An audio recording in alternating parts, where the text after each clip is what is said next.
Hello everyone, আসসালামু আলাইকুম। আমার একটা কমেন্ট আসছিল অনেক দিন যাবত, আর আমার এই ধরনের ইনার ক্যাপ ছিল না, তাই আমি এই কমেন্টে রিপ্লাই দিতে পারিনি। এটার জন্য অনেক অনেক সরি।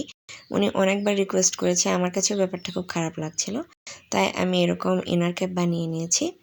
এখন এই ইনার ক্যাপটা পরে মুখটাকে ঢেকে নিচ্ছে। এটা ছিল ইনার ক্যাপ দিয়ে নিকাপের মতো পরে মুখ ঢেকে, এরপর হিজাব টিউটোরিয়াল।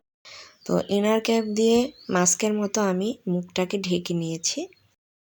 এই যে এখন আমি হিজাব পরে নিলাম, আর উপরে আরেকটা ইনার ক্যাপ ছিল। আমার ইনার ক্যাপগুলো সবগুলো টুপির মতো, তাই এভাবে নাকের উপর পরা তো সম্ভবই হচ্ছিল না।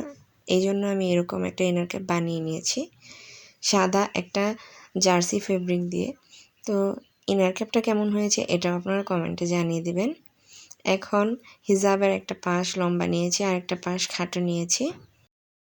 এরপর আমি থুতনির নিচে হিজাবটাকে একদম সেট করে দিচ্ছি।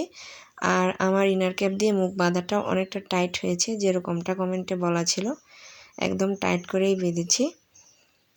এরপর আমি গলার নিচে একটা পিন দিয়ে আটকে দিচ্ছি।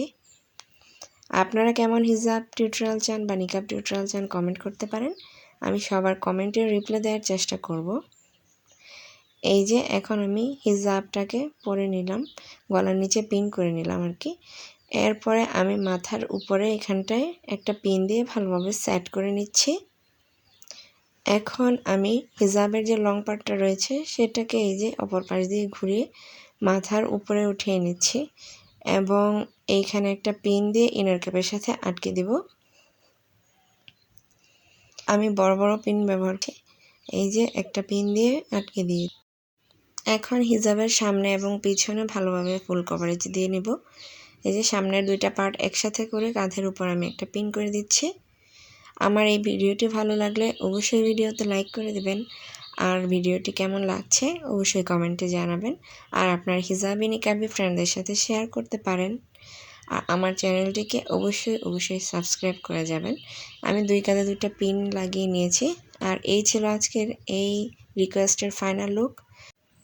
আজকে এই পর্যন্তই। পরবর্তী ভিডিও দেখার অনুরোধ রইল। আল্লাহ হাফেজ।